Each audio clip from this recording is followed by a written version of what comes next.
Heads up.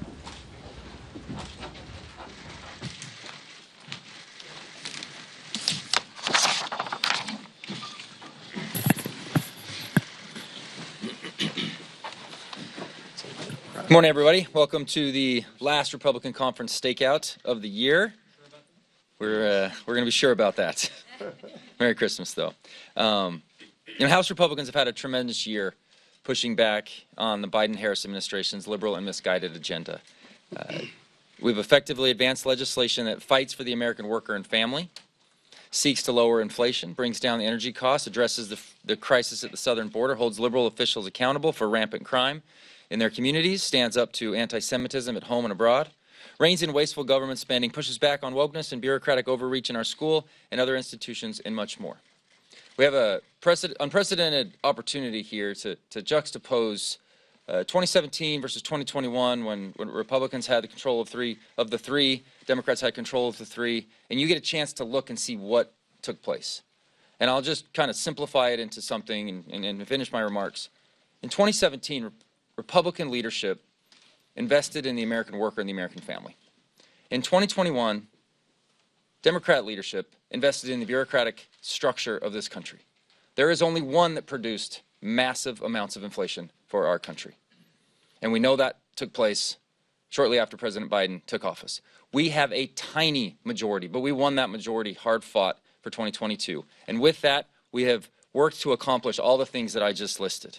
We've held the Biden administration accountable and made our case for why unified Republican leadership is the best path forward in righting these wrongs. It's been an honor to be a part of these historic efforts, and I join the leadership team up here in saying that we can't wait to hit the ground running for the 119th Congress with a united House, Senate, and President Trump in the White House. We will make a big impact on how Washington works and for each and every American. Our conservative and productive agenda will create more jobs, keep more money in Americans' pockets, secure our borders, lower crime, make government more efficient and cost-effective, and support families and much, much more. The interests of the American people will be at the heart of everything we accomplish next year, and we can't wait to get started. And with that, I turn over to our whip, Mr. Emmer. Thanks, Blake. The end of this Congress marks a turning point in history. In this election cycle, Americans overwhelmingly rejected a Democrat Party that puts illegal immigrants over American citizens, a commander-in-chief who doesn't know which way is up, a vice president who thought she could awkwardly laugh off her role in breaking everything from the economy to the border, and a Senate majority leader who allowed House Republicans historic common sense legislation to collect dust on his desk. Americans chose a new era. Our 47th president, Donald J. Trump, will make his triumphant return to the White House in 34 days. And he's ushering in a new golden age of America. Under President Trump's leadership, our Republican trifecta will hit the ground running on day one to undo the damage Democrats have done by securing the border, fixing the economy, unleashing American energy, and extending the Trump tax cuts. We will also work with President Trump's outstanding cabinet picks to deliver on our America First agenda. These guys will shake up the status quo here in Washington, which is exactly what Americans voted for and what they want. I must confess, I'm looking forward to a cold Christmas in Minnesota, but I think I can speak for everyone on this leadership team when I say we also can't wait to come back here in January to get the job done. And with that, I turn it over to our majority leader, Steve Scalise. Well, thank you, Whip. And, for the gentleman from Minnesota, I know the cold weather can't be cold enough. It's probably warm for you right now. I want to open up by wishing you all a Merry Christmas. And we have a lot to do the rest of this week, but we all look forward to getting back home to our families and enjoying a great Christmas as we get ready for what will be a very busy and productive new year, and a really important new year for the American people as we turn the page from the last 4 years of this disaster that's been the Biden-Harris administration. As we finish up the important things that we have to do this year, this week, and I know the speaker is going to talk more about the CR getting government funded, making sure we take care of disasters and our farmers here in America, and the important work that will be done this week. I think it's important to look back, as Blake did as well, on this last 2 years since we took the majority. You know, this Republican majority has been focused on fighting for those hardworking families who are struggling under the weight of the failures of the Biden-Harris administration. You know, we started off by saying we're going to promote energy security again. If you look at what the Biden-Harris administration has done, waging an all-out war and an attack on American energy, that has driven up costs on families. That has been one of the indicators that's led to high inflation. Their runaway spending and their anti-American energy policies under President Biden and Vice President Harris has been the precipice that has driven a lot of this inflation. When you go to the grocery store, when you go to the pump, that has been devastating for families. We laid out a better way. We passed a bill, H.R. 1, to show the country how we can produce more energy in America, how we can lower costs, not just at the pump and when they're paying their electricity bill, but also when they go to the grocery store and so many other things that they buy. The border crisis is something that we've highlighted for 4 years now. We've called on President Biden to fix the mess that he created, but he refused to do that. So we said, we'll show the country how you could actually secure America's border when we came together and passed H.R. 2, the strongest border security bill this country's ever seen. And we worked very closely with President Trump as he talked during the campaign about this issue, and let the American people know crystal clear that if he comes back into the White House as President of the United States, he will secure America's border. And Kamala Harris made it clear she wouldn't, as she said on The View, wouldn't change a thing from the Biden policies. And so the country made a choice. They want a secure border. They want Donald Trump to come in and fix this mess. But we laid out a roadmap by passing bill after bill to show the country how to fix the things that they are frustrated with this Biden-Harris administration by. And so I think as you look at the work we've put in, many people said, and I know some of our friends in the press would question, why are you bringing those bills to the floor if you know Chuck Schumer and the Democrat-run Senate won't even take the bill up? President Biden issues a veto threat on bills to lower energy costs or to secure America's border. Why waste the time bringing it? And we said it's not a waste of time because, number one, it shows the American people how to fix these problems, but it also lays out that roadmap. So if we do get the House, Senate, and White House in January, which we now have, this mandate from the American people, that we will have already started the process to show the country how we can get it done so that we can start moving in January to address these problems. And in fact, we didn't wait until the election to start addressing these problems. We have, for months and months and over a year and a half, really, put that work in so that we'll be ready to go to work day one in January for the American people to address these problems that has been plaguing them, that were created by Joe Biden and Kamala Harris, that will be fixed when Donald Trump becomes president with a Republican House and Senate. And again, as I wish you Merry Christmas, the leader of the House today and in the majority by the narrowest of margins in January, but it doesn't matter. Having the majority is what's important, is our Speaker of the House, Mike Johnson. Thank you, Mr. Leader. Good morning, Merry Christmas, Happy Hanukkah. This is a good time to be an American, and I want to tell you that we've been watching with great excitement what's happening. It's 34 days until President Trump takes the oath of office, but he's already begun the power of the Trump effect. And you see what's happening at Mar-a-Lago. There's more activity there than there is on Pennsylvania Avenue because people around the world recognize that a new sheriff is in town. The leader is back. And yesterday he announced that SoftBank will be investing $100 billion over the next 4 years and creating 100,000 new American jobs. That's just one more piece of good news. Much more to come. America is already on its way to becoming great once again, and that's just because of the change of leadership. So we're excited for President Trump's second term. You've heard a little bit about that this morning. It officially begins in January, of course, and he has an incredible team around him. I've been visiting with the various cabinet appointees, nominees. Looking forward to meeting with Kash Patel and David Sachs this week, and have been talking with all of them along the way. I think they're all on a path for confirmation, and that's an exciting thing, an important principle for us to maintain around here. The president gets to choose his team, and we're excited for that to be resolved in the early part of next year.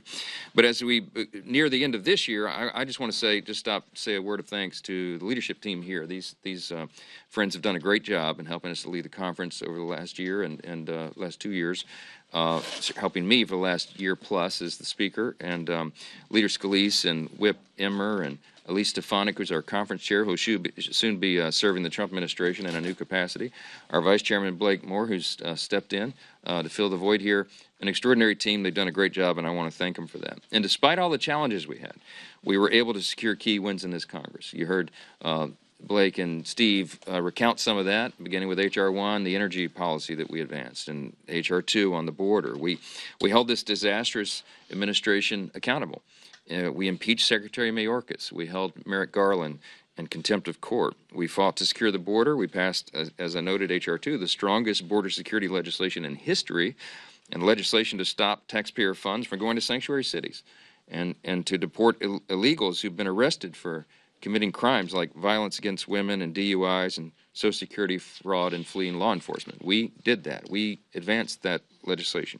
We exposed Democrat support for non-citizen voting, and we passed legislation that would ensure that only Americans vote in American elections. I think the attention that was paid to that had a big deterrent effect in the election cycle. I think we put people on notice that that's a violation of the law and a serious offense.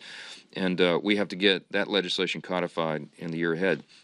We launched a house-wide investigation into anti-Semitism on college campuses to protect our Jewish students and hold administrators who sympathize with pro-terrorist students accountable. We passed legislation to counter our adversaries since the Biden administration refused to. We passed a CR to overturn the Biden-Harris administration's radical rewrite of Title IX that allows men to compete in women's sports. We cut funding for military DEI programs and eliminated the DEI office within Congress. We made sure that taxpayers are not going to fund transgender procedures for the children of military families. So much more. We know that we're just getting started, and there is so much ahead of us. We're excited about beginning the new Congress in January. We're eager for what's ahead. We have a lot to do. As we said on the campaign trail all year, and I said in this room many times, we have to fix everything, and that begins early in January. Let me talk briefly about the funding of the government. The CR is coming together. Bipartisan work is ongoing. We're almost there. We worked really hard to achieve consensus on a bill that responsibly funds the government into March of next year. It'll go to March 14, and that date was chosen because it coincides with the calendars of the House and Senate, and it makes sense for us to get the appropriations done. But our aim is to do it early in the year, not wait till March, and all the appropriators and the people on the committees of jurisdiction are already working to do that. We've been working around the clock to get the CR done. It was intended to be, and it was until recent days, a very simple, very clean CR, stopgap funding measure to get us into next year when we have unified government under the Republican Party. But a couple of intervening things have occurred. We had, as we say, as we describe them, acts of God. We had these massive hurricanes, as you know, in the late fall, Helene and Milton and other disasters. We have to make sure that the Americans that were devastated by these hurricanes get the relief they need. So we are adding to this a disaster relief package, and that's critically important. Also important is the devastation that is being faced by our farming community. The agriculture sector has really struggled. They've had effectively 3 lost years, and commodity prices are a bit of a mess, and you've got input costs that are skyrocketed because of Bidenomics. You put all those factors together, droughts and all the other conditions, and you have a lot of small family farms and ranches and people who supply the food for the country in dire straits right now. And so Congress recognizes that need, and so we've had to add a little bit to that as well. So what would have been a very skinny, very simple, clean CR has been added. These other pieces have been added to it, and a couple of things that are related to all that. But I'm not going to get into much more detail because it's almost done. But we do expect text today, And we are going to try, let me answer your question in advance. We are, I believe, in the 72-hour rule. I've said that to all the House Republicans this morning. I believe we ought to try to pass this on a rule to go through regular process. We're committed to all of that. We're going to take care of these obligations and get this done. And then we're going to go to work in unified government in the 119th Congress that begins in January. Last thing I'll note, today we'll be voting on the Midnight Rules Relief Act. And we all believe in the separation of powers, and that it's wrong for the executive branch to circumvent Congress's role as the lawmaker under Article 1. So with this bill, we're going to make it easier for Congress to flex that Article 1 muscle, review the litany of regulations that presidents like to issue at the end of their term. House Republicans are reining in executive overreach, and I hope this is a bipartisan effort. It should be, because it's about maintaining our role as the legislative branch, the first article of the Constitution. With that, I'll take a few questions. Chad. Speaker Johnson. Good morning. Thank you. You said back in September there would be no more Christmas omnibuses. We're Yep. not doing any omnibuses. Yep. I know what you said had to be added onto this bill, but how is this not yet another Christmas tree at the holidays? Yeah, well, it's not. It's not a Christmas tree. It's not an omni. Neighbors downstairs saying that they called this a cram down. They said it was garbage. Yeah. I mean, Well, those they are your haven't own even numbers seen it calling yet. that. Well, I got a couple of friends who will just say that about any end-of-year funding measure. This is not an omnibus, okay? This is a small CR that we've had to add things to that were out of our control. These are not man-made disasters. These are things that are that the federal government has an appropriate role to do. So I wish it weren't necessary. I wish we hadn't had record hurricanes in the fall, and I wish our farmers were not in a bind so much that creditors are not able to lend to them anymore. We have to be able to help those who are in these dire straits, and that's what the volume of the pages to this is. So it is not an omnibus. This is a CR. Again, we're not doing all the approach bills. We're doing a CR to patch us into the first quarter of next year so that we can put our fingerprints on what those final spending bills are, and we're looking forward to doing that. Yes, sir. Johnson. Front row. Can you give us a sense of how robust the help is for farmers? The American Farm Bureau says without a 5-year farm bill, without significant economic assistance, many farmers will go out of business. They won't be able to secure operating loans from their lenders, and they need some kind of sustenance. In fact, the president of the American Farm Bureau put a figure on it. He said, I asked him what would be satisfactory. He said 15 to $20 billion, 30 billion realistically, but that's out of the question, so somewhere between 15 and 20.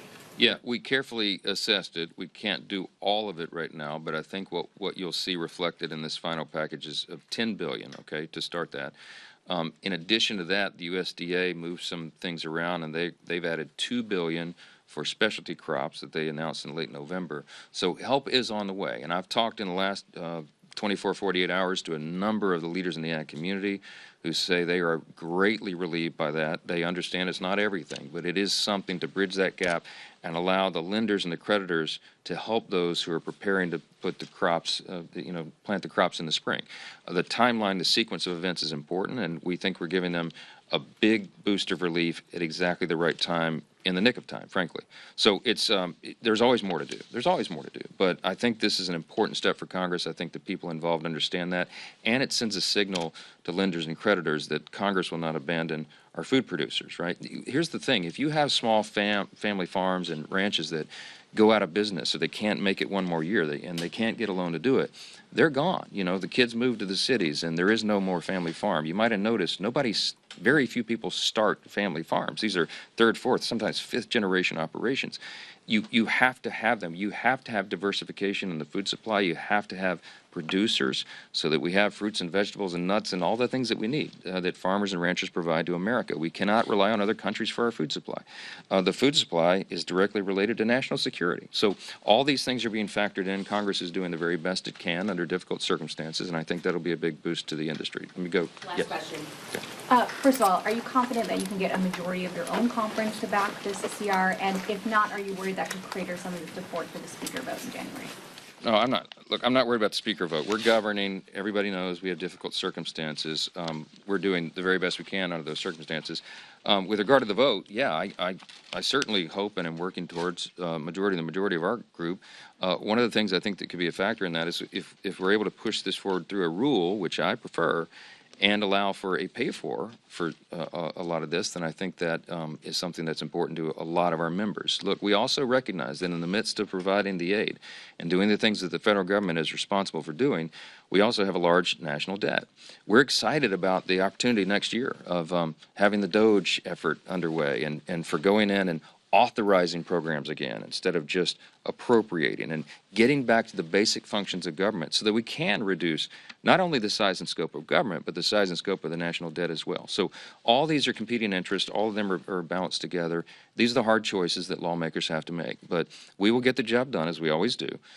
We will keep moving forward. And in January, we have a new lease on all this. So we're excited about that. Looking forward to that opportunity. Again, Merry Christmas, Happy Hanukkah to all of you. I hope we don't see you here again before the end of the year. All right? Thanks so much. One more, sir, about your conversation with President-elect Trump over the weekend, sir. No, I won't talk about that.